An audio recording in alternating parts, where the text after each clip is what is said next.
കടക്കാൻ പോകുന്നത് ബയോമാസിനെ കുറിച്ച് പഠിക്കാനായിട്ടാണ്. That is energy from biomass. എന്താണ് ബയോമാസ് എന്ന് വെച്ച് കഴിഞ്ഞാൽ, എന്താണ് ബയോമാസ് എനർജി? ഇപ്പോൾ നമ്മൾ ഒരുപാട് റിന്യൂവബിൾ എനർജി സോഴ്സസ് നോക്കി. സോ അതിൽ ലാസ്റ്റ് വൺ ആയിരിക്കും ഈ ഒരു ബയോമാസ് എന്ന് വെച്ചാൽ. സോ ഈ ബയോമാസ് എന്ന് വെച്ചാൽ നമുക്ക് നോർമലി എല്ലാവർക്കും അറിയാവുന്ന കാര്യം തന്നെയാണ്. Is the primary source which can be used to provide renewable and clean energy. So biomass energy is unending and can be obtained everywhere. Moreover, it helps the socio-economical development in our site. നമുക്ക് ആവശ്യമില്ലാത്ത biological wastes ഒക്കെ നമുക്ക് എന്താക്കാം, energy ആയിട്ട് use ചെയ്യാം. So ഇപ്പോൾ വരുന്ന ഒരു population increase ആവുന്ന ഈ ഒരു സ്ഥിതിയിൽ നമുക്ക് ഏറ്റവും കൂടുതൽ യൂസ് ചെയ്യാൻ പറ്റുന്ന, നമ്മുടെ വീട്ടിൽ തന്നെ ഡൊമസ്റ്റിക് ആയിട്ട് തന്നെ യൂസ് ചെയ്യാൻ പറ്റുന്ന ഒരു തരത്തിലുള്ള എനർജിയാണ് ബയോമാസ് എനർജി. സോ നമ്മൾ ചെറുപ്പം തൊട്ടേ ഇത് കേട്ടിട്ടുണ്ടായിരിക്കും, ബയോഗ്യാസ് എന്നും ആൽക്കഹോൾ എന്നും ഒക്കെ കേട്ടിട്ടുണ്ടായിരിക്കും. സോ ഇതൊക്കെ എന്താണ്, it's A form of energy. And ആ എനർജീസൊക്കെ ബയോഗ്യാസ്, അതുപോലെ തന്നെ മെത്തനോൾ, എഥനോൾ, വെജിറ്റബിൾ ഓയിൽസ്, ഇതൊക്കെ എന്താണ്, ബയോമാസിൽ നിന്ന് ഉണ്ടാക്കുന്ന ഒരു form of energy containing materials ആണ്, അല്ലെങ്കിൽ എനർജി കണ്ടെയ്നിങ് ഒരു മീഡിയമാണ്. നമുക്കറിയാം എങ്ങനെയാണ് ഈ ഒരു ബയോമാസ് പ്രൊഡക്ഷൻ നടക്കുന്നത്. ബയോമാസ് എന്ന് വെച്ച് കഴിഞ്ഞാൽ ബയോളജിക്കായിട്ടുള്ള വേസ്റ്റ്, അതിൻ്റെ മേജർ സോഴ്സസ് എന്ന് പറയുന്നത് അഗ്രികൾച്ചർ വേസ്റ്റ്, അതുപോലെ തന്നെ residues, fuel would and industrial waste. ഇതൊക്കെ എന്താണ്, ബയോമാസിൻ്റെ സോഴ്സസ് ആണ്. സോ നമുക്കത് പല പ്രോസസ്സ് യൂസ് ചെയ്തിട്ട് നമുക്ക് എന്ത് ചെയ്യാം, ഒരു യൂസ്ഫുൾ ആയിട്ടുള്ള ഒരു ഫ്യൂവലായിട്ട് മാറ്റാൻ പറ്റും. അത് ഗേഷ്യസ് ആവാം, ലിക്വിഡ് ആവാം, സോളിഡ് ആവാം. ഇതൊക്കെ എന്തുതന്നെയാണ്, ബയോമാസിൽ നിന്ന് പ്രൊഡ്യൂസ് ചെയ്യുന്ന ഫ്യൂവൽസ് തന്നെയാണ്. So in present scenario of biomass, conversion to useful energy products, selection of biomass suitably for specific use. So നമുക്ക് ബയോമാസ് സൈക്കിൾ എന്ന് പറഞ്ഞിട്ട് ഇൻട്രൊഡ്യൂസ് ചെയ്യുകയാണെന്നുണ്ടെങ്കിൽ, സൺ എന്താണ്, ദി അൾട്ടിമേറ്റ് സോഴ്സ് ഓഫ് എനർജിയാണ്. സോ സണ്ണിൽ നിന്ന് സോളാർ എനർജി ഓരോ പ്ലാന്റ്സിലേക്ക് വരികയും, സോളാർ എനർജിയും അതുപോലെ തന്നെ കാർബൺ ഡൈ ഓക്സൈഡും ഒക്കെ റിയാക്ഷൻ നടന്നിട്ട് അവിടെ ഫോട്ടോസിന്തസിസ് നടക്കുകയും, ആ ഫോട്ടോസിന്തസിസ് വഴി അവിടെ എനർജി പ്രൊഡ്യൂസ് ആവുകയും ചെയ്യുന്നുണ്ട്. സോ സോളാർ എനർജി എന്ത് ചെയ്യാണ്, ഇവിടെ ഒരു എനർജി ആയിട്ട് പ്ലാന്റ്സ് എല്ലാം സ്റ്റോർ ചെയ്ത് വയ്ക്കുന്നുണ്ട്. സോ ഈ പ്ലാന്റ്സിൽ നിന്ന് ബയോളജിക്കൽ വേസ്റ്റസ് ഉണ്ടാവുന്നുണ്ട്. സോ നമ്മളത് കൺസ്യൂം ചെയ്യുന്നത് വഴി ഉണ്ടാവുന്നതും, അതല്ലാതെ ഇതിൽ നിന്നുണ്ടാവുന്ന ഈ ഒരു വുഡൊക്കെ എന്തുതന്നെയാണ്, ബയോമാസ് തന്നെയാണ്. സോ അതിനെ ഓർഗാനിക് മെറ്റീരിയലാക്കി മാറ്റുന്നു. നമ്മളത് കമ്പഷൻ ചെയ്ത് കഴിഞ്ഞാൽ, അതായത് കത്തിച്ച് കഴിഞ്ഞാൽ അവിടെ എന്തുണ്ടാവുന്നുണ്ട്, കാർബൺ ഡൈ ഓക്സൈഡ് ഉണ്ടാവുന്നുണ്ട്. സോ അവിടെ കാർബൺ ഡൈ ഓക്സൈഡും അതുപോലെ തന്നെ സോളാർ എനർജിയും കൂടെ ജോയിൻ ചെയ്ത് കഴിഞ്ഞാലാണ് എന്ത് ചെയ്യുന്നത്, ഫോട്ടോസിന്തസിസ് എന്ന് പറയുന്ന ഫിനോമിന നടക്കുന്നത്. സോ നമുക്കിതിങ്ങനെ ഒരു സൈക്കിളായിട്ട് കൺസിഡർ ചെയ്യാം. ആദ്യം സോളാർ എനർജിയിൽ നിന്ന് ഫോട്ടോസിന്തസിസ് ഉണ്ടാവുന്നു, അവിടുന്ന് ബയോമാസ് ക്രിയേറ്റ് ചെയ്യുന്നു, ബയോമാസ് ഓർഗാനിക് മെറ്റീരിയലായിട്ട് മാറുന്നു, അത് കമ്പഷൻ വഴി കാർബൺ ഡൈ ഓക്സൈഡ് പ്രൊഡ്യൂസ് ചെയ്യുന്നു, ആ കാർബൺ ഡൈ ഓക്സൈഡും സോളാർ എനർജിയും ചെന്നിട്ട് വീണ്ടും ഇങ്ങനൊരു സൈക്കിൾ. സോ ഇതാണ് ബയോമാസ് സൈക്കിൾ. സോ നമ്മുടെ അടുത്തുള്ള ഇങ്ങനെയാണ് എനർജി റൊട്ടേറ്റ് ചെയ്യുന്നത്. എനർജി എന്ത് ചെയ്യുന്നില്ല, നഷ്ടപ്പെടുകയോ അവിടെ പുതിയതായിട്ട് ഉണ്ടാവുകയോ ചെയ്യുന്നില്ല. ഒന്ന് എന്ത് ചെയ്യാണ്, വേറൊരു ഫോമിലേക്ക് കൺവേർട്ട് ചെയ്യാൻ. ആ ഒരു ഫോം ഓഫ് എനർജിയാണ് നമ്മൾ എടുക്കുന്നത്. So biomass is a renewable energy source because its supplies are not limited. Limited അല്ല. സോ നമുക്ക് പറയാം ബയോമാസും എന്തുതന്നെയാണ്, ഒരു റിന്യൂവബിൾ എനർജി സോഴ്സ് തന്നെയാണ്. We can always grow trees and crops and waste will always exist. Biomass gets energy from sun. During a process called photosynthesis, sunlight gives plants the energy they need to convert water and carbon dioxide to oxygen and sugar. അവിടെ എന്തൊക്കെ തമ്മിലാണ് reaction നടക്കുന്നത്, വാട്ടറും carbon ഡൈ ഓക്സൈഡും തമ്മിലാണ് in the presence of sunlight. സൺലൈറ്റിൻ്റെ ഒരു പ്രസൻസിൽ മാത്രമേ എന്ത് ചെയ്യാൻ പറ്റുള്ളൂ, അവർക്ക് റിയാക്ട് ചെയ്യാൻ പറ്റുള്ളൂ. ദെൻ അത് എന്തായിട്ടൊക്കെയാണ് മാറുന്നത്, ഓക്സിജനായിട്ടും അതുപോലെ തന്നെ ഷുഗറായിട്ടും. ഇതിൽ ഓക്സിജനാണ് പുറത്തേക്ക് വരുന്നത്, നമ്മളതാണ് ശ്വസിക്കുന്നത്. ആൻഡ് ഷുഗർ എന്ന് വെച്ച് കഴിഞ്ഞാൽ അത് ആ പ്ലാന്റിൽ തന്നെ ഉണ്ടായിരിക്കും, സ്റ്റാർച്ച് എന്ന് പറയും അതിനെ. These sugars called carbohydrates. These supply plants and the animals that eat with energy. So അവിടെ എന്താ ചെയ്യുന്നത്, ഈ കാർബോഹൈഡ്രേറ്റ്സ് ആണ് നമ്മളൊക്കെ കഴിക്കുന്നത്. സോ നമുക്ക് ഈ ഒരു ബയോമാസിനെ എങ്ങനെയൊക്കെ നമുക്ക് യൂസ്ഫുൾ ആയിട്ടുള്ളൊരു എനർജി ഫോമിലേക്ക് മാറ്റാം അപ്പോൾ ഞാൻ പറഞ്ഞു ഒരുപാട് ഫ്യൂൾസ് സോളിഡ് ആയിട്ടും ലിക്വിഡായിട്ടും ഗ്യാസസ് ആയിട്ടൊക്കെ നമ്മൾ ബയോമാസ് ഫ്യൂൾസ് ഉണ്ടാക്കുന്നുണ്ട്. സോ ഇതിന് മെയിനായിട്ടുള്ള പ്രോസസ്സ് എന്താണ് എന്നുള്ളത് നമുക്ക് നോക്കുമ്പോൾ ജനറലി നമുക്ക് ഇതിനെ രണ്ടായിട്ട് കാറ്റഗറൈസ് ചെയ്യാൻ പറ്റും. സോ ഇതിൽ ഫസ്റ്റ് വൺ എന്ന് വെച്ച് കഴിഞ്ഞാൽ wet process and the second one is dry process. So ഒരു വെറ്റ് പ്രോസസ്സ് എന്ന് വെച്ച് കഴിഞ്ഞാൽ അവിടെ നമുക്കുള്ള ആ ഒരു ബയോമാസ് നമ്മൾ പ്രൊഡ്യൂസ് ചെയ്യുന്നത് സ്ലറി ഫോമിലായിരിക്കും ഉണ്ടായിരിക്കുക.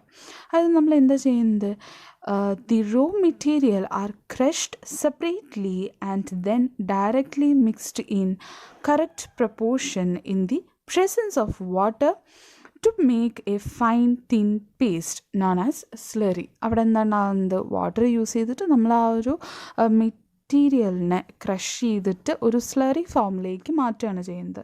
നേരെ മറിച്ച് ഡ്രൈ പ്രോസസ്സ് എടുത്ത് നോക്കുകയാണെങ്കിൽ the raw materials mixed, fined and then fed into kiln എന്ന് വെച്ച് കഴിഞ്ഞാൽ എന്താണ്, തേർമലി ഇൻസുലേറ്റഡ് ആയിട്ടുള്ളൊരു ചാമ്പറാണ്. അവിടെ നമ്മൾ എന്താ ചെയ്യുന്നത്, മിക്സ് ചെയ്യാണ്, റോ മെറ്റീരിയൽസിന് നമ്മളൊക്കെ മിക്സ് ചെയ്തിട്ട് നമ്മളവിടെ ഒരു തേർമൽ ഡീകമ്പോസിഷൻ നടത്തുകയാണ്. സോ ഇത്തരത്തിൽ ഡ്രൈ ആയിട്ടുള്ള മെറ്റീരിയൽസ് യൂസ് ചെയ്യുന്നതിന് ഡ്രൈ പ്രോസസ്സ് എന്നും വെറ്റായിട്ട് സ്ലറി ഫോമിൽ യൂസ് ചെയ്യുന്ന പ്രോസസ്സിനെ വെറ്റ് പ്രോസസ്സ് എന്ന് നമ്മൾ ജനറലായിട്ട് കാറ്റഗറൈസ് ചെയ്തിട്ടുണ്ട്. സോ നമുക്ക് ഫസ്റ്റ് തന്നെ വെറ്റ് പ്രോസസ്സ് എടുത്ത് നോക്കാം. സോ വെറ്റ് പ്രോസസ്സിന് മൂന്ന് ടൈപ്പ് അവിടെ ഉണ്ട്. Anaerobic digestion, fermentation and the third one is chemical reduction. So ഇതിൽ അനറോബിക് ഡൈജഷൻ എന്ന് പറയുന്നത് അനറോബിക് ആയിട്ടുള്ള ബാക്ടീരിയയുടെ പ്രസൻസിൽ അതിൻ്റെ ആക്ഷൻ കാരണം കൊണ്ട് നമ്മൾ എന്ത് ചെയ്യാണ്, ബയോമാസും അതുപോലെ തന്നെ ആനിമൽ വേസ്റ്റൊക്കെ ബയോഗ്യാസിലേക്ക് മാറ്റാണ്. സോ അവിടെ ബയോഗ്യാസ് പ്രൊഡക്ഷനാണ് ഈ ഒരു അനറോബിക് ഡൈജഷൻ കൊണ്ട് ഉണ്ടാകുന്നത്. അവിടെ എന്താ പ്രോസസ്സ് നടക്കുന്നതെന്ന് വെച്ച് കഴിഞ്ഞാൽ ഒരു ഡീകമ്പോസിഷനാണ് നടക്കുന്നത്. സോ ഇതൊക്കെ നിങ്ങൾ സയൻസ് അല്ലെങ്കിൽ കെമിസ്ട്രി കൂടുതലായിട്ട് നിങ്ങളിതിൽ കാണുന്നുണ്ടായിരിക്കും. ബയോളജി, കെമിസ്ട്രി ഒക്കെ ജോയിൻ ചെയ്തിട്ടാണ് ഈ ഒരു ചാപ്റ്റർ ഉള്ളത്. സോ കുറച്ച് ഡിഫിക്കൽട്ടായിരിക്കും. നിങ്ങൾ ഈ ബേസിക് ഡാറ്റ മാത്രം ഒന്ന് മനസ്സിലാക്കി വയ്ക്കുക. നിങ്ങൾ ചെറുപ്പത്തിൽ പഠിച്ചത് തന്നെയാണ്, പക്ഷേ അതിനെ കുറച്ചുകൂടെ വേറൊരു രീതിയിലായിരിക്കും എക്സ്പ്ലെയിൻ ചെയ്തിരിക്കുക എന്ന് മാത്രം. സോ നമുക്ക് അറിയാവുന്ന ബേസിക് ഡാറ്റ തന്നെയാണ്. ഈ ഒരു ഫോം ഒന്ന് നോക്കി വയ്ക്കുക. So the anaerobic digestion process involves the conversion of decaying wet biomass and animal waste into biogas through decomposition process by the action of anaerobic bacteria. So അവിടെ എന്ത് ചെയ്യുകയാണ്, bacterial ഡീകമ്പോസിഷനാണ് നടക്കുന്നത്. സോ നമുക്ക് അവിടെ use ചെയ്യാൻ പോകുന്ന ഒരു wet seaweed sludge ആവാം, അതുപോലെ തന്നെ ആനിമൽ ഡങ് ആവാം, ഗ്രീൻ പ്ലാന്റ്സ് ആവാം. In the absence of oxygen ആണ് റിയാക്ഷൻ നടക്കുക. അവിടെ ഓക്സിജൻ പാടില്ല. But digestion takes much longer time. അവിടെ ആ ഒരു അനറോബിക് ഡൈജഷൻ എന്ന് പറയുന്ന ഈ ഒരു പ്രോസസ്സ് നടക്കണം എന്നുണ്ടെങ്കിൽ ഓക്സിജൻ പാടില്ല, അതുപോലെ തന്നെ ഇതിന് ഒരുപാട് ടൈമും വേണ്ടി വരും. സോ നാച്ചുറലായിട്ട് അത് ഡീക്ക് ചെയ്യാൻ ഒരുപാട് ടൈം എടുക്കും. സോ നമുക്ക് ആ ഒരു ടൈം കുറയ്ക്കാൻ വേണ്ടിയിട്ട്, ഒന്ന് സ്പീഡപ്പ് ചെയ്യാൻ വേണ്ടിയിട്ട് നമുക്കവിടെ തെർമലായിട്ട് ഇൻസുലേറ്റ് ചെയ്യാം. ആ ഒരു പ്രോസസ്സ് നടക്കുന്ന ഏരിയ നമുക്ക് തെർമലി ഇൻസുലേറ്റ് ചെയ്യാം. അതുപോലെ തന്നെ ഒരു എയർ ടൈറ്റ് ടാങ്കിലിടാം. അവിടെ ഒരു ഹീറ്റിംഗ് സിസ്റ്റം വയ്ക്കാം. അതായത് ടെമ്പറേച്ചർ കൂടുതൽ കൊടുക്കുമ്പോൾ എന്ത് ചെയ്യും, പെട്ടെന്ന് തന്നെ അത് ഡീക്കെ ആവും. സോ നമ്മൾ ഒപ്റ്റിമം ടെമ്പറേച്ചർ ഒരു 35 ഡിഗ്രി സെൽഷ്യസ് ടെമ്പറേച്ചറിലൊക്കെ എടുത്ത് നോക്കുകയാണെന്നുണ്ടെങ്കിൽ കംപ്ലീറ്റ് ആയിട്ട് ആനിമൽസിൻ്റെയും അതുപോലെ തന്നെ ഹ്യൂമൻ റെസിഡ്യൂസൊക്കെ ഡീകമ്പോസിഷൻ ആവാനായിട്ട് ഓൾമോസ്റ്റ് 10 days ആയിരിക്കും നമുക്ക് അവിടെ വരുന്നുണ്ടായിരിക്കുക. സോ നമ്മൾ ഡീറ്റെയിൽ ആയിട്ട് ഈ ഒരു അനറോബിക് ഡൈജഷൻ്റെ ബയോഗ്യാസ് പ്ലാന്റ്സിൻ്റെ സെക്ഷനിൽ പഠിക്കുന്നുണ്ട്. അടുത്ത് വരുന്ന ടോപ്പിക്ക് ടൈപ്സ് ഓഫ് ബയോഗ്യാസിൽ നമുക്കിത് എങ്ങനെയാണ് ഈ ഒരു പ്രോസസ്സ് നടക്കുന്നത് എന്നുള്ളത് നമ്മൾ ഡീറ്റെയിൽ ആയിട്ട് അതിൻ്റെ മെക്കാനിസം വെച്ചിട്ട് ഡിസ്കസ് ചെയ്യുന്നതാണ്. ഇപ്പോൾ നിങ്ങൾ എന്തുമാത്രം നോക്കുക, അനറോബിക് ഡൈജഷൻ എന്താണെന്നും അതിൻ്റെ പർപ്പസ് എന്താണ് അവിടെ നടക്കുന്നത് എന്നുള്ളതും. സോ ഇവിടെ ഒരു അനറോബിക് ബാക്ടീരിയ യൂസ് ചെയ്തിട്ട് ബയോമാസിനെ ബയോഗ്യാസ് ആയിട്ട് മാറ്റാണ് in the absence of oxygen. So അവിടെ നമുക്ക് കുറച്ച് ബാക്കി വരുന്നുണ്ടായിരിക്കും, റെസിഡ്യൂസ് അവിടെ ഉണ്ടായിരിക്കും. ആ ഒരു ഡൈജഷന് ശേഷം ആ ഒരു റെസിഡ്യൂവിൽ ഭയങ്കര പ്രോട്ടീൻ കണ്ടൻറ്റ് ഉള്ള കാരണം കൊണ്ട് നമുക്കത് ഫെർട്ടിലൈസേഴ്സായിട്ട് യൂസ് ചെയ്യാൻ പറ്റും. And the second process is fermentation. So fermentation എന്ന് വെച്ച് കഴിഞ്ഞാൽ ഇവിടെ എന്താണ്, ഒരു അനറോബിക് ബാക്ടീരിയ അല്ല, മൈക്രോ ഓർഗാനിസം അല്ലെങ്കിൽ ഫെർമെൻ്റ് ആണ് അവിടെ യൂസ് ചെയ്യുന്നത്. സോ മൈക്രോ ഓർഗാനിസംസ് എന്ന് പറയുമ്പോൾ അത് ഈസ്റ്റ് ആവാം, ബാക്ടീരിയ ആവാം, എൻസൈം ആവാം. ഇതിൻ്റെയൊക്കെ ഇൻഫ്ലുവൻസ് കൊണ്ട് നമ്മൾ എന്ത് ചെയ്യാണ്, ഭയങ്കര കോംപ്ലെക്സ് ആയിട്ടുള്ള മോളിക്യൂൾസിനെ ഡീകമ്പോസ് ചെയ്യുകയാണ് ചെയ്യുന്നത്. സോ ഈ ഒരു ഫെർമെൻറ്റേഷൻ എന്ന് പറയുന്ന പ്രോസസ്സ് വഴി നമുക്ക് അവിടെ കിട്ടുന്ന പ്രൊഡക്റ്റ് എന്ന് പറയുന്നത് എത്തനോളാണ്, അല്ലെങ്കിൽ ആൽക്കഹോൾസ് ആണ് അവിടെ കിട്ടുന്നത്. So alcohol is produced by the fermentation of of sugar solution by natural yeast. അവിടെ എത്തനോൾ പ്രൊഡ്യൂസ് ചെയ്യണമെങ്കിൽ എന്ത് ചെയ്താൽ മതി, sugar solution നാച്ചുറൽ ആയിട്ടുള്ള ഈസ്റ്റ് യൂസ് ചെയ്തിട്ട് ഫെർമെൻറ്റ് ചെയ്താൽ മതി. സോ അവിടെ ഒരു 30 hours നമ്മൾ ഫെർമെൻറ്റേഷൻ നടത്തുകയാണെന്നുണ്ടെങ്കിൽ അവിടെ നമുക്ക് കിട്ടുന്നുണ്ടായിരിക്കും ഫസ്റ്റ് ബിയർ ആയിരിക്കും. സോ ഒരു ബിയറിൽ 60 to 10% ആൽക്കഹോൾ ഉണ്ടായിരിക്കും. സോ നമുക്ക് ബിയറിൽ നിന്ന് എന്ത് ചെയ്യണം, ആ ഒരു ആൽക്കഹോൾ മാത്രമായിട്ട് നമുക്ക് എന്ത് ചെയ്യണം, സെപ്പറേറ്റ് ചെയ്യണം. സോ അതിന് വേണ്ടിയിട്ട് നമുക്ക് ഡിസ്റ്റിലേഷൻ എന്ന് പറയുന്നൊരു പ്രോസസ്സ് നടത്തണം. സോ ആ ഒരു ഡിസ്റ്റിലേഷൻ വഴി നമുക്ക് എന്ത് ചെയ്യാം, ഈ ഒരു ആൽക്കഹോൾസിനെ റിമൂവ് ചെയ്യാനായിട്ട് സാധിക്കും. So the fibrous residue from plants like sugarcane, bagasse, paddy, straw, etc. have been burned to provide heat. നമ്മളിവിടെ ഫെർമെൻറ്റേഷൻ നടത്തിയതിന് ശേഷം നമുക്കവിടെ ഫൈബ്രസ് ആയിട്ടുള്ള റെസിഡ്യൂസ് ഉണ്ടായിരിക്കും. സോ നമുക്ക് എന്ത് ചെയ്യാം, അത് ബേൺ ചെയ്തിട്ട് ഹീറ്റ് പ്രൊവൈഡ് ചെയ്യാനായിട്ട് യൂസ് ചെയ്യാം. 1 ton of sugar will produce up to 520 liters of alcohol. ഒരു ടൺ ഷുഗർ തന്നെ അവിടെ ഉണ്ടാക്കുന്നത് 520 liters ഓഫ് ആൽക്കഹോൾസ് ആയിരിക്കും. After fermentation the residue from grains and other feed Stubbs contain high protein content and is A useful കാറ്റിൽ feed supplement. ഇവിടെയും ആ ഒരു by product നല്ല രീതിയിൽ യൂസ് ചെയ്യാൻ പറ്റും. സോ ഈ ഒരു ബയോമാസിൻ്റെ ഒരു പ്രത്യേകതയാണ്, ഒരു അഡ്വാൻറ്റേജാണ്. നമുക്ക് അവിടെ കിട്ടുന്ന റെസിഡ്യൂ പോലും എന്ത് ചെയ്യാം, ഏത് പ്രോസസ്സ് ആയിക്കോട്ടെ അവിടെ നിന്ന് കിട്ടുന്ന നമുക്ക് റെസിഡ്യൂ വീണ്ടും ഫെർട്ടിലൈസേഴ്സ് ആയിട്ടും അതുപോലെ തന്നെ ഇതേപോലെ ഫീഡ്സ് ആയിട്ടൊക്കെ യൂസ് ചെയ്യാനായിട്ട് സാധിക്കും. സോ നമ്മൾ എന്ത് ചെയ്യാണ്, വേസ്റ്റൊക്കെ കളയുന്ന എന്തോ ഒരു ബയോളജിക്കൽ വേസ്റ്റ് നമ്മളത് യൂസ് ചെയ്യുന്നു, എന്നിട്ടും നമ്മളത് മാക്സിമം ടു ദ എക്സ്റ്റെൻറ്റ് നമ്മൾ എന്ത് ചെയ്യാണ്, യൂസ് ചെയ്തെടുക്കുകയാണ് ചെയ്യുന്നത്. So the third process of wet process is chemical reduction. Chemical reduction is the least developed of the biomass conversion processes. വളരെ കുറച്ച് മാത്രം ഡെവലപ്മെൻറ്റ് നടന്നിരിക്കുന്ന ഒരു ഏരിയ ആണ് കെമിക്കൽ റിഡക്ഷൻ. അവിടെ എന്താ നടക്കുന്നതെന്ന് വെച്ച് കഴിഞ്ഞാൽ നമ്മൾ പ്രഷർ കുക്കിംഗ് ചെയ്യാണ്. ഒരു ആനിമൽ വേസ്റ്റ് അതുപോലെ തന്നെ പ്ലാന്റ് സെല്ലുലോസിക് സ്ലറി ഒക്കെ എന്ത് ചെയ്യാണ്, ഒരു ആൽക്കലൈൻ കാറ്റലിസ്റ്റിൻ്റെയും അതുപോലെ തന്നെ കാർബൺ മോണോക്സൈഡിൻ്റെ ഒക്കെ പ്രസൻസിൽ നമ്മൾ എന്ത് ചെയ്യുന്നു, പ്രഷർ കുക്കിംഗ് ചെയ്യുന്നു. സോ അവിടെ ടെമ്പറേച്ചർ നമ്മൾ കൊടുക്കുന്നത് ഒരു 250 to 400 degree Celsius ആണ് എന്നുണ്ടെങ്കിൽ അവിടെ ഒരു ഓർഗാനിക് മെറ്റീരിയൽ എന്ത് ചെയ്യാണ്, ഒരു മിക്സ്ചർ ഓഫ് ഓയിൽസ് ആയിട്ട് കൺവേർട്ട് ചെയ്യാണ് ചെയ്യുന്നത്. The calorific value of product is if pressure is low and temperature is high. അവിടെ നമുക്ക് ഹൈ ആയിട്ടുള്ളൊരു കാലോറിഫിക് വാല്യൂ കിട്ടണം എന്നുണ്ടെങ്കിൽ, ഇത് നല്ല എനർജി കിട്ടണം എന്നുണ്ടെങ്കിൽ അവിടെ ഈ ഒരു പ്രോസസ്സ് നടക്കുമ്പോൾ, കെമിക്കൽ റിഡക്ഷൻ നടക്കുമ്പോൾ പ്രഷർ ലോ ആയിട്ടും ടെമ്പറേച്ചർ കൂടുതലായിട്ടും കൊടുത്താൽ മതി. സോ നമുക്ക് എന്ത് ചെയ്യാൻ പറ്റും, ഈ ഒരു കെമിക്കൽ റിഡക്ഷൻ കൂടുതൽ ഈസിയറായിട്ട് കൂടുതൽ എനർജി കിട്ടുന്ന രീതിയിൽ നടത്താനായിട്ട് സാധിക്കും. Then the second processes dry processes. So അതിൽ തന്നെ കുറച്ച് ക്ലാസിഫിക്കേഷൻസ് ഉണ്ട്. Pyrolysis, liquefaction, gasification, stream gasification, hydrogenation, hydrolysis എന്നൊക്കെ പറഞ്ഞിട്ട് ഇതിന് തന്നെ നമ്മൾ വീണ്ടും കുറച്ച് ടൈപ്സ് ഡിസ്കസ് ചെയ്യുന്നുണ്ട്. സോ അതിൽ first one is pyrolysis. The energy-rich fuels can be produced by roasting dry woody matters like sawdust and wood chips. The material fed into the reactor vessel and heated in the absence of air. നമ്മൾ എന്താ ചെയ്യുന്നത്, dry ആയിട്ടുള്ള woody matters ഒക്കെ എടുത്ത് roast ചെയ്യുകയാണ് ചെയ്യുന്നത്. So അതിന് വേണ്ടിയിട്ട് നമ്മൾ എന്ത് ചെയ്യുന്നു, ഒരു റിയാക്ടർ വെസലിലേക്ക് ഇടുന്നു, ഏതെങ്കിലും ഒരു വെസൽ പോലെ. അവിടെ എന്തായിരിക്കും, എയർ ഒട്ടും ഉണ്ടായിരിക്കില്ല. In the absence of air ആണ് നമ്മൾ എന്ത് ചെയ്യുന്നത്, ഹീറ്റ് ചെയ്യുന്നത്. അതിൻ്റെ റീസൺ എന്താണെന്ന് വെച്ച് കഴിഞ്ഞാൽ വൂഡി മെറ്റീരിയലാണ്, ഭയങ്കര ഡ്രൈ ആണ്. അപ്പോൾ എയർ വെച്ചിട്ടാണ് നമ്മൾ അവിടെ ഹീറ്റ് ചെയ്യണമെന്ന് വെച്ച് കഴിഞ്ഞാൽ അത് ഇഗ്നൈറ്റ് ചെയ്യാനുള്ള ചാൻസ് ഉണ്ട്.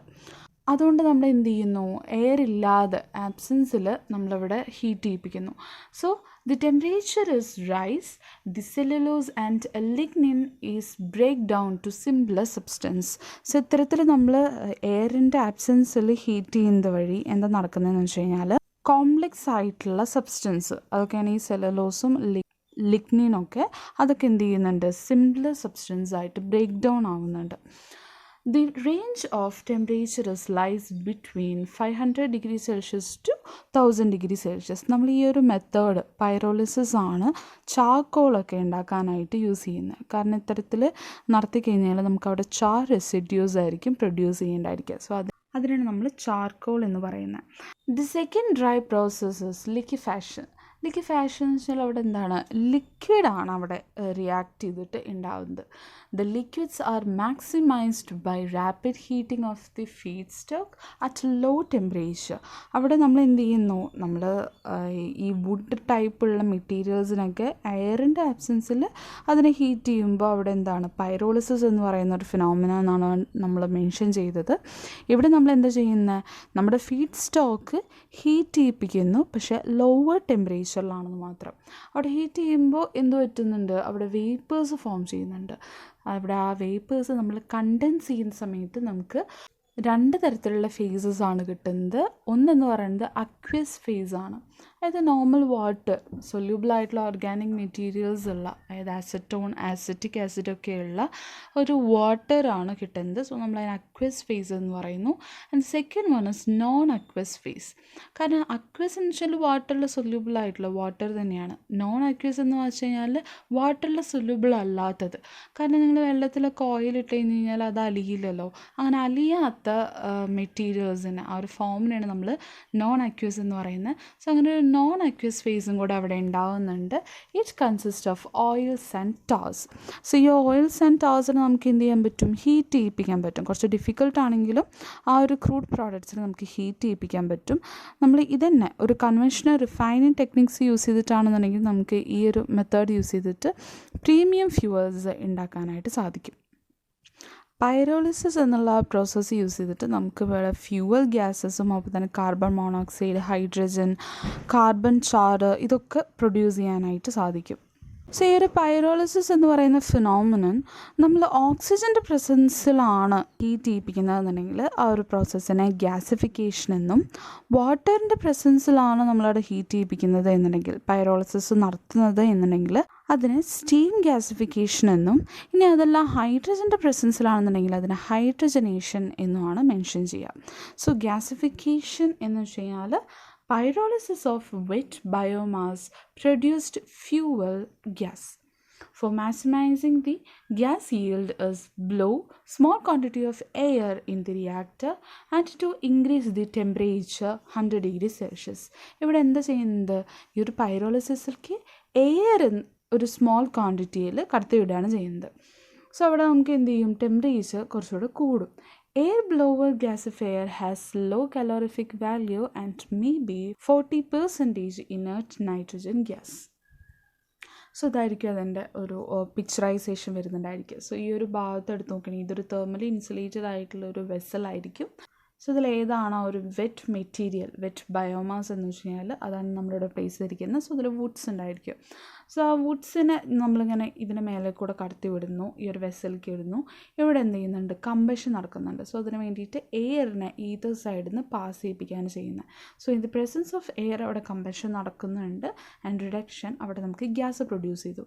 സോ ഈ ഒരു ബയോഗ്യാസ്, ഈ ഒരു ഫ്യൂവൽ ഗ്യാസ് നമ്മൾ എന്ത് ചെയ്യുന്നു, അടുത്ത് നമുക്ക് വേണ്ട ടർബൈനിലേക്ക് റൊട്ടേറ്റ് ചെയ്യാൻ വേണ്ടിയിട്ട് ഒരു വാട്ടറിലേക്ക് കടത്തിവിടുകയാണ്. സോ നമുക്കവിടെ ആ ഒരു ഗ്യാസ് എന്ത് ചെയ്യാണ്, ബോയിലർക്ക് കൊടുക്കുകയാണ് ചെയ്യുന്നത്. സോ അവിടെ ബോയിൽ ചെയ്യും, വാട്ടറൊക്കെ ബോയിൽ ചെയ്ത് കഴിഞ്ഞാൽ അവിടെ എന്ത് ചെയ്യുന്നുണ്ടായിരിക്കും, സ്റ്റീം പ്രൊഡ്യൂസ് ചെയ്യുന്നുണ്ടായിരിക്കും. ആ സ്റ്റീമിന് ഭയങ്കരമായിട്ടുള്ള വെലോസിറ്റി ആയിരിക്കും, നല്ല സ്പീഡിലായിരിക്കില്ല സ്റ്റീം പോകുന്നുണ്ടായിരിക്കുക. സോ ഒരു സ്റ്റീം മൂവ് ചെയ്തിട്ട് ടർബൈൻ കറക്കും, ടർബൈൻ അറ്റാച്ച്ഡ് ആയിട്ട് ജനറേറ്ററിൽ നമുക്ക് ഇലക്ട്രിസിറ്റി പ്രൊഡ്യൂസ് ചെയ്യാം. സോ ഇത്തരത്തിലാണ് ബയോമാസ് ഗ്യാസിഫിക്കേഷൻ പ്രോസസ്സ് ടോട്ടലായിട്ട് നടക്കുന്നത്. സോ ഗ്യാസിഫിക്കേഷനാണ് മെത്തനോൾ ഉണ്ടാക്കാനായിട്ടുള്ള ഏറ്റവും നല്ല എഫിഷ്യൻ്റ് ആയിട്ടുള്ള മെത്തേഡ് എന്ന് പറഞ്ഞിട്ടാണ് സജസ്റ്റ് ചെയ്യുന്നത്. സോ ഈ ഒരു എയറിൻ്റെ ഭാഗത്ത് നമ്മളവിടെ ഹൈഡ്രജനാണ് കൊടുക്കണമെന്നുണ്ടെങ്കിൽ ഹൈഡ്രജനേഷനും, അതുപോലെ തന്നെ സ്റ്റീമാണ് കൊടുക്കണമെന്നുണ്ടെങ്കിൽ അവിടെ എന്തായിരിക്കും, സ്റ്റീം ഗ്യാസിഫിക്കേഷനും ആയിരിക്കും ഉണ്ടായിരിക്കുക. സോ ഈ പ്രോസസ്സ് വഴി നമുക്ക് എന്ത് ചെയ്യാം, ബയോമാസിനെ യൂസ്ഫുൾ ആയിട്ടുള്ള ഫോമിലേക്ക് കൺവേർട്ട് ചെയ്യാൻ പറ്റും. Then the last form of process is photosynthesis. So photosynthesis നമുക്ക് ബേസിക് ആയിട്ടുള്ളൊരു ഐഡിയ ഉണ്ട്. മെയിനായിട്ട് ഈ ഒരു ഫോട്ടോസിന്തസിസ് ഒരു പാരഗ്രാഫ് ക്വസ്റ്റ്യനായിട്ടൊക്കെ വന്നിട്ടുണ്ട്. സോ ഈ ഒരു ഫോട്ടോസിന്തസിൻ്റെ ബേസിക് ഐഡിയ നിങ്ങൾക്ക് അറിയണ്ടായിരിക്കും. ഈ ഒരു ഫോട്ടോസിന്തസിസ് എന്താണ്, എല്ലാ പ്ലാന്റിലും നടക്കുന്നുണ്ട്. And the plant converts radiant energy from the sun into chemical energy in the form of glucose അല്ലെങ്കിൽ എന്താണ്, ഷുഗർ. സോ അവിടെ എന്ത് ചെയ്യുന്നു, പ്ലാന്റ് നമ്മുടെ സോളാർ എനർജീനെ കെമിക്കൽ എനർജി ആയിട്ട് കൺവേർട്ട് ചെയ്യുകയാണ്. സോ അവിടെ കെമിക്കൽ കെമിക്കൽ ഫോം എന്ന് പറയുന്നത് ഗ്ലൂക്കോസ് ആണ്. സോ ഇതിൻ്റെ റിയാക്ഷനാണ് താഴെ കൊടുത്തിരിക്കുന്നത്. സോ അവിടെ എന്ത് വേണം? സൺലൈറ്റ് വേണം, കാർബൺ ഡൈ ഓക്സൈഡ് വേണം ആൻഡ് വാട്ടർ വേണം.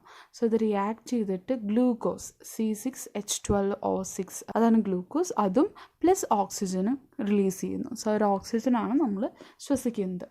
So carbon dioxide enters through the stomata in the lease.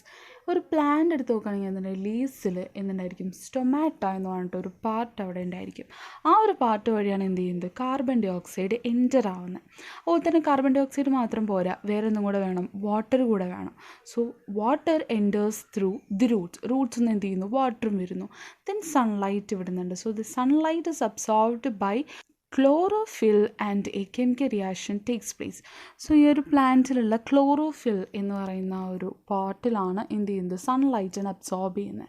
So അവിടെ ക്ലോറോഫില്ലിൽ എന്തുണ്ടായിരിക്കും? സൺലൈറ്റ് ഉണ്ടായിരിക്കും അബ്സോർബ് ചെയ്തത്. ലീവ്സിൽ നിന്ന് കളക്ട് ചെയ്ത കാർബൺ ഡൈ ഓക്സൈഡ് ഉണ്ടായിരിക്കും ആൻഡ് റൂട്ടിൽ നിന്ന് കളക്ട് ചെയ്ത വാട്ടർ ഉണ്ടായിരിക്കും.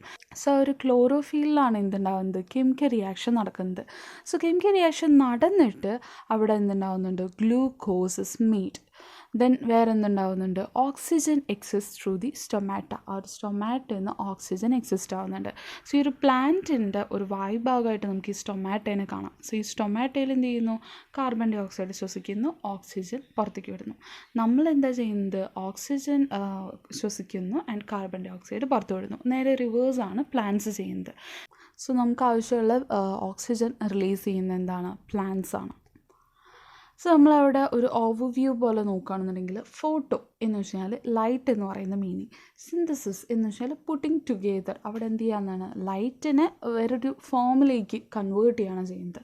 So photosynthesis is the process that plants used to trap sun's energy and build carbohydrates, അല്ലെങ്കിൽ എന്തിനാ പറയാം? ഗ്ലൂക്കോസ് എന്ന് പറയാം. That stores energy. സോ ഒരു ഗ്ലൂക്കോസിലാണ് എന്ത് ചെയ്യുന്നത്? Energy stored ആയിട്ടിരിക്കുന്നത്. സോ ഇവിടെ രണ്ട് ഫേസാണ് മെയിനായിട്ട് ഉണ്ടാകുന്നത്. ഒന്ന് ലൈറ്റ് ഡിപ്പെൻഡൻ്റ് ആയിട്ടുള്ളൊരു ഫേസും and the second one is light independent. So ഇവിടെ ലൈറ്റ് ഡിപ്പെൻഡൻറ്റ് എന്ന് പറയുമ്പോൾ ആ ഒരു റിയാക്ഷൻ അവിടെ നടക്കുന്നത് ATP എന്ന് പറയുന്നൊരു എലമെൻറ്റ് അവിടെ ക്രിയേറ്റ് ആവുകയും ഓക്സിജൻ റിലീസ് ആവുകയും, ദെൻ ആ ഒരു ഡാർക്ക് റിയാക്ഷൻ എന്ന് പറയുന്നത് ആ ഒരു ATP molecule from the light reaction to make glucose. So അവിടെ എന്ത് ചെയ്യുന്നത്? ഫസ്റ്റ് തന്നെ ATP ക്രിയേറ്റ് ചെയ്തിട്ട് ഓക്സിജൻ റിലീസ് ചെയ്യുന്നു. ദെൻ ആ ATP മാറിയിട്ട് അതിൻ്റെ റിയാക്ഷൻ നടന്നിട്ട് എന്ത് ചെയ്യുന്നു? ഗ്ലൂക്കോസായിട്ട് സ്പ്ലിറ്റ് ആവുന്നു. സോ ഇതാണ് എന്ത് ചെയ്യുന്നത്? ഒരു ഫോട്ടോസിന്തസിസ് എന്ന് പറയുന്ന ഒരു പ്രോസസ്സിൻ്റെ രണ്ട് സ്റ്റെപ്സ്. സോ ഇതിന് കുറച്ച് കണ്ടീഷൻസ് ആവശ്യമുണ്ട്. ഫോട്ടോസിന്തസിസ് നടക്കണം എന്നുണ്ടെങ്കിൽ ഉള്ള നെസസറി ആയിട്ടുള്ള conditions. First one is sunlight. എന്ത് വേണം?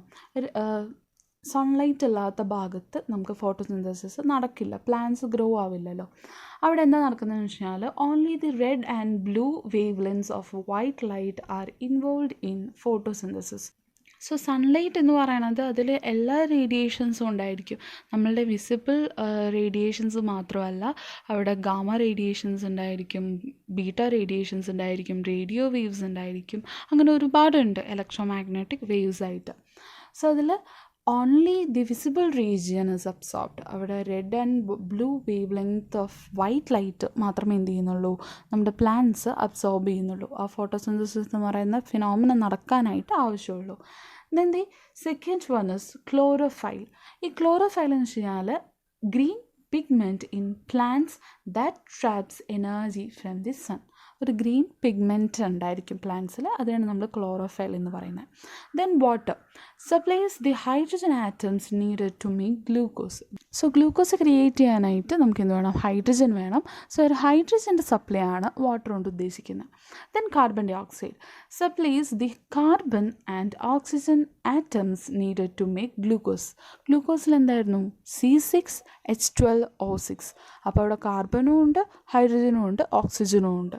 സോ ഇതിൽ കാർബണും ഓക്സിജനും പ്രൊവൈഡ് ചെയ്യാൻ വേണ്ടിയിട്ടാണ് കാർബൺ ഡൈ ഓക്സൈഡ് വേണമെന്ന് പറഞ്ഞത്, ആൻഡ് ഹൈഡ്രജൻ പ്രൊവൈഡ് ചെയ്യാൻ വേണ്ടിയിട്ടാണ് വാട്ടർ വേണമെന്ന് പറഞ്ഞത്. സോ ഇവിടെ കാർബൺ ഡൈ ഓക്സൈഡിൻ്റെ ഒരു സോഴ്സസ് എന്ന് പറയുന്നത് നമ്മൾ റെസ്പിറേഷൻ വഴി, ആനിമൽ റെസ്പിറേഷൻ വഴി, അതുപോലെ തന്നെ ഫ്യൂവൽസ് കമ്പഷൻ ചെയ്യുന്ന സമയത്ത് അവിടെ കാർബൺ ഡൈ ഓക്സൈഡ് വളരെ വലിയ എമൗണ്ടിൽ തന്നെ പ്രൊഡ്യൂസ് ആവുന്നുണ്ട്. And decay of organic matter by bacteria use ചെയ്തിട്ട് ഏതെങ്കിലും ഒരു ഓർഗാനിക് മാറ്റർ ഡീകേ ആവുക, ഇത് നശിച്ചു പോകുകയെന്നുണ്ടെങ്കിലും അവിടെ എന്ത് ചെയ്യുന്നുണ്ട്, കാർബൺ ഡൈ ഓക്സൈഡ് പ്രൊഡ്യൂസ് ആവുന്നുണ്ട്. And the main and important store of carbon dioxide എന്ന് പറയുന്നത് ഓഷ്യനാണ്. സോ കടലിലും എന്തുണ്ട്, പ്ലാന്റ്സ് ഉണ്ട് അല്ലേ, ആ ഒരു പ്ലാന്റ്സിനും എന്ത് ചെയ്യാൻ പറ്റും, ഫോട്ടോസിന്തസിസ് നടത്താൻ പറ്റും. സോ അതുവഴിയാണ് ഓക്സിജൻ റിലീസ് ആവുന്നത്. ആ ഓക്സിജൻസ് എന്ത് ചെയ്യും, ആനിമൽസ്, ഫിഷ് ഒക്കെ എന്ത് ചെയ്യുന്നുണ്ട്, അബ്സോർബ് ചെയ്തിട്ട് അവിടെ കാർബൺ ഡൈ ഓക്സൈഡ് റിലീസ് ചെയ്യുന്നുണ്ട്. സോ അതൊക്കെ ആ വാട്ടറിൽ ഉണ്ടായിരിക്കും. സോ നമുക്ക് പറയാം ocean is an important store of carbon dye oxide.